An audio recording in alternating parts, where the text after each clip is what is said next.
1957. At Le Mans, a small Scottish privateer team arrived with a car the factory had already abandoned. Ecurie Ecosse was not Ferrari. It was not Maserati. It was not one of Europe's giant manufacturers with endless engineers, test cars, and money. It was a little Scottish operation running former Jaguar D-Types after Jaguar itself had withdrawn from racing. The Italian giants had the machinery, they had the drivers, they had the factory support. And yet, when the 24 hours of Le Mans ended, the Jaguar was first, then second, then third, then fourth, and sixth.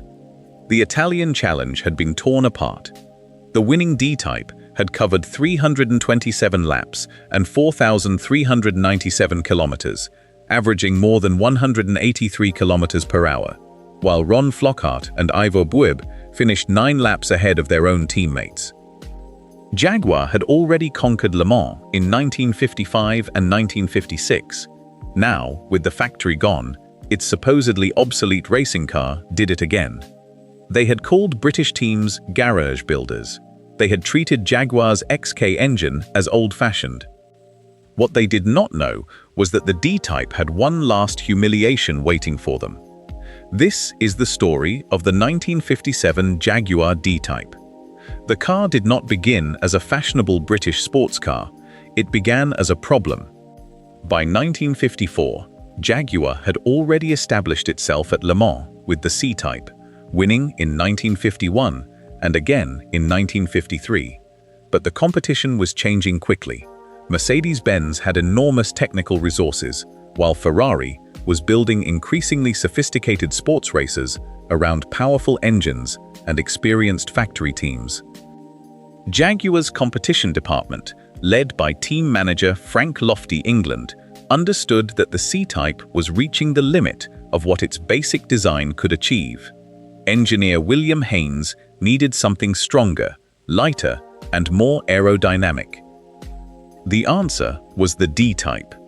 The man responsible for much of its shape was Malcolm Sayer, an aerodynamicist whose background was very different from that of the traditional racing car builder. Sayer had studied engineering and worked with aircraft technology during the war. Instead of simply making the car look beautiful, he treated the body as an aerodynamic instrument.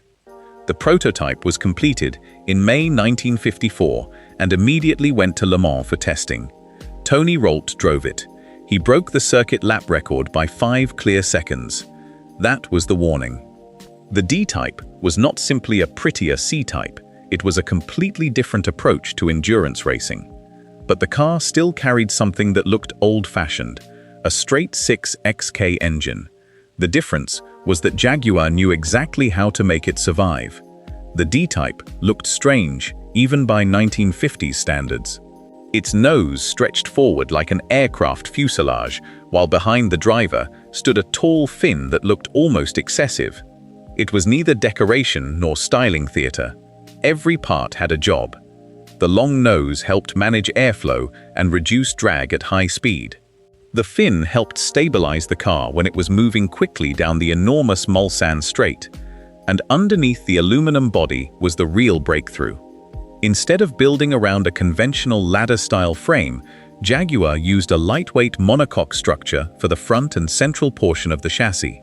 In simple terms, the body structure itself helped carry the loads, much like the shell of an aircraft. That meant less weight. Less weight meant less work for the engine, and less work meant less fuel consumed, less stress on tires, and less punishment during a 24-hour race. Jaguar's 3.4-liter XK engine produced roughly 250 horsepower in its later D-Type form, while the car could reach approximately 162 miles per hour, depending on specification and gearing. It was not the biggest engine at Le Mans. It did not need to be. The D-Type's advantage was that it could carry speed efficiently while surviving the distance. That was exactly the kind of thinking Ferrari's enormous resources could not simply buy. The first D-Type appeared at Le Mans in 1954. It nearly won. Tony Rolt and Duncan Hamilton finished second, 1 lap behind Ferrari's 375 Plus, driven by José Froilán González and Maurice Trintignant. 2 D-Types suffered from problems with their fuel filters, while other mechanical troubles struck the team. It was a disaster disguised as a near victory. The car had the speed. It needed endurance.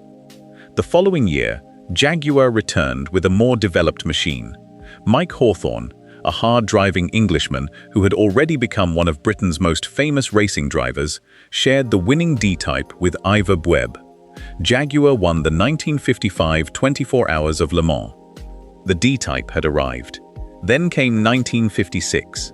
The works Jaguar team suffered setbacks, including crashes and engine failure, but a private Scottish team stepped into the gap. Ecurie Ecosse, founded and run by David Murray, entered its Jaguar D-Type. Ron Flockhart and Ninian Sanderson won. And then, on October 13, 1956, Jaguar announced its withdrawal from racing. The factory was finished. The D-Type was not. That distinction would become enormously important. Ecurie Ecosse was exactly the kind of operation the establishment could underestimate. It was based in Scotland, not Maranello. Its organization was small compared with the great European factories. But David Murray understood something simple. He already had the right car. Jaguar's withdrawal meant Ecurie Ecosse would have to operate the D-Types without the full factory racing team behind them. Yet Jaguar still provided considerable technical support, and the private team possessed cars that had already proven themselves at the world's most demanding endurance race. The 1957 Le Mans entry therefore became a strange contest. Ferrari and Maserati arrived with ambitious machines and famous drivers. Ecurie Ecosse arrived with Jaguars that were already several seasons old. One of the D-Types, chassis XKD 606, would be driven by Ron Flockhart and Ivor Bueb. Flockhart was a Scottish driver who had already won Le Mans in 1956. Bueb had shared victory with Mike Hawthorne in 1955. They were not unknown amateurs, but they were driving for a private team in a car whose manufacturer had officially left the fight. What the establishment did not know was that the D-Type's greatest advantage was not its youth, it was maturity. Jaguar had spent years eliminating the weaknesses. The car no longer needed to prove what it could do, it simply needed to survive. The D-Type's engineering philosophy was brutally simple. Make the car light, make it slippery through the air, make the engine strong enough to run for 24 hours. Then let the drivers maintain a pace that the opposition could not sustain.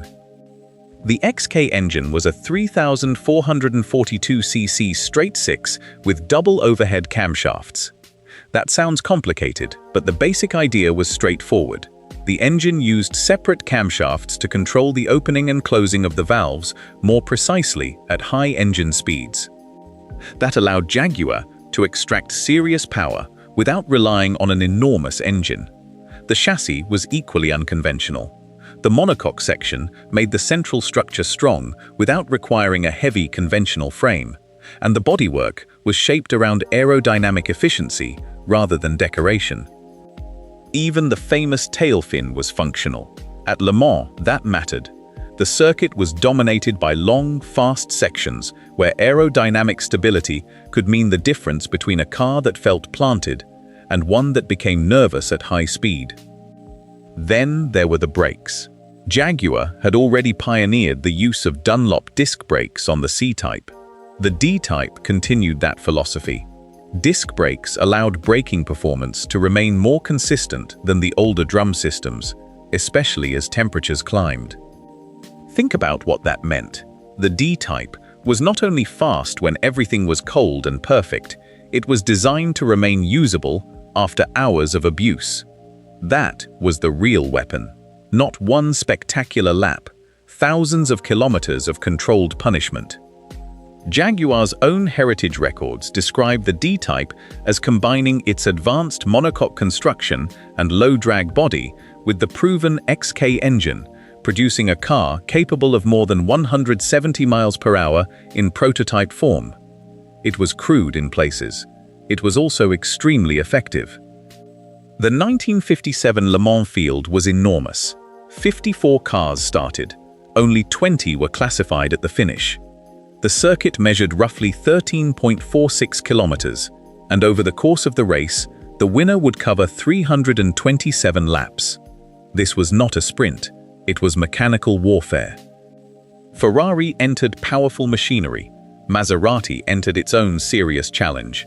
The drivers included names that carried enormous weight, including Stirling Moss and Juan Manuel Fangio. The warning signs were there, but the opposition had a problem. Power was not enough. At Le Mans, every extra horsepower had to survive the night, the heat, the braking zones, the fuel stops, and the relentless pounding of the circuit. The D-Type was built around the opposite philosophy. It did not need to dominate every straight by brute force. It needed to keep going, and it had something else: experience. Flockhart knew exactly what a winning D-Type felt like. Bueb knew how to manage a long-distance race. The Ecurie Ecosse mechanics knew the car. Nobody needed to discover its personality during the race. They already knew it. In reality, the supposedly outdated Jaguar had become a finished product. The Italian cars were still fighting to prove themselves. That confidence was about to become the most expensive mistake of the weekend. The 1957 race began on June 22 and ran into June 23. The atmosphere was enormous. More than 150,000 spectators surrounded the Circuit de la Sarthe. The Jaguar of Flockhart and Bueb wore race number 3. They did not need to make a statement in the opening minutes. They needed to survive. Then the race began to remove the opposition. Ferraris suffered, Maseratis suffered. The experimental Italian machinery that had looked so dangerous before the start began disappearing from contention. According to the Lumen Museum's record of XKD 606, Flockhart and Bueb took the lead after approximately 3 hours and held it. That was the moment the race changed, because once the Jaguar was leading, it no longer had to chase anybody. The opposition had to chase it. Lap after lap, the D-Type continued. The engine screamed down the Mulsanne straight. The brakes were hammered. The tires were loaded through the corners. The drivers rotated through the cockpit, each taking his turn to keep the car moving at a relentless but sustainable pace. The Jaguar was not dancing, it was marching, and somewhere inside the Ecurie Ecosse pit, mechanics were watching the gap. It kept growing. By the time darkness settled over Le Mans, the race had become an endurance test in its purest form. Then came the hardest part, night driving. The long straights disappeared into darkness. Headlamps illuminated only a narrow section of road ahead, while the drivers continued at speeds that would have been terrifying even in daylight. And then the mist arrived. The Jaguar Daimler Heritage Trust preserves a 1957 painting of the winning D-Type during the early dawn, showing the car emerging through low-lying mist as it approached the Mulsanne Strait. The description notes that the conditions made driving hazardous. Flockhart and Bueb kept going. The Ferrari and Maserati challenges continued to collapse. One by one, the expensive machines disappeared from the fight. The Jaguar did not. What nobody knew at the start was how important the D-Type's previous 3 years of development would become. It had already been tested at Le Mans. It had already won. It had already lost. Its weaknesses had already been discovered the hard way. Now those lessons were paying interest. At dawn, the Jaguar was still leading, and behind it were more Jaguars. That was the humiliation. The final hours were no longer about proving whether the D-Type was fast enough. They were about protecting what Ecurie Ecosse had built. Flockhart and Bueb were leading their teammates in the second Ecurie Ecosse Jaguar, driven by Ninian Sanderson and John Lawrence. The gap was substantial. 9 laps separated the two Jaguars at the finish. 9 laps at Le Mans was an enormous margin. The winning car had completed 327 laps. The second-place Jaguar completed 319. The third-place D-Type completed 317. The fourth completed 316. And another Jaguar finished 6th. 5 D-Types had entered the race. 5 Jaguars finished inside the top 6. That was not a lucky victory. It was domination. The Italian cars had arrived with enormous expectations. Ferrari had the fastest lap, with Mike Hawthorne recording a 3:58.7 in a Ferrari, averaging more than 203 kilometers per hour for that lap. But the race belonged to the Jaguar that could keep doing the same thing for another 23 hours. That difference mattered. A single fast lap could win applause. 327 laps could win Le Mans. Flockhart and Bueb had one final job: bring the car home. No heroics, no unnecessary risk. Just keep the engine alive, keep the tires underneath it, keep the Jaguar moving. Because Jaguar's factory had already gone home, Ecurie Ecosse had to finish what Coventry had started. And they did. On the morning of June 23, 1957, Ron Flockhart and Ivor Bueb brought Jaguar D-Type XKD 606 across the finish line at Le Mans. They had completed 327 laps. The distance was approximately 4,397 kilometers. Their average speed was about 183 kilometers per hour. They finished 9 laps ahead of their Ecurie Ecosse teammates. And behind those 2 Jaguars came another D-Type in 3rd, another in 4th, and another in 6th. It was one of the most complete victories in Le Mans history. The winning Jaguar was not even a current factory works car. Jaguar had officially withdrawn from racing months earlier. The car had been handed into private hands. The factory had stepped away. The privateers stayed, and the privateers won. That was the final chapter of the D-Type's Le Mans career. But the record was larger than one race. The D-Type had now won Le Mans 3 years in succession: 1955, 1956, and 1957. Jaguar's broader Le Mans record during the period stretched even further, with victories in 1951, 1953, 1955, 1956, and 1957. The 3 straight D-Type victories were the extraordinary part, and 1957 was the most extraordinary of them all. Because this time, Jaguar did not have the factory team. Ecurie Ecosse carried the burden. David Murray's Scottish organization had taken a machine the manufacturer had abandoned and turned it into a final act of domination. The car also set a distance record at Le Mans. XKD 606 covered 4,397 kilometers at an average speed of approximately 183 kilometers per hour, a record that remained unbroken for 4 years. Think about what that meant. A British sports car, powered by a traditional straight-six engine, had crossed the finish line after a full day and night of racing, while the supposedly superior opposition disappeared around it. And the victory came at a price. Endurance racing in the 1950s was brutally dangerous. The 1955 Le Mans race, won by Hawthorne and Bueb, had been overshadowed by the catastrophic accident that killed more than 80 spectators. The drivers of the era accepted risks that would later become unacceptable as safety standards transformed the sport. Bueb himself would die in 1959 after a Formula 2 crash at the Charade circuit in France. The D-Type era therefore cannot be remembered simply as beautiful cars and glamorous victories. People paid for those victories. Drivers paid, mechanics paid, spectators paid. And the technology itself eventually reached its limit. For 1958, Le Mans regulations restricted sports racing cars to engines of 3 liters. Jaguar developed a smaller D-Type engine, but the reduced capacity could not reproduce the performance of the 3.4 and 3.8-liter cars. The D-Type never again stood on the overall Le Mans podium.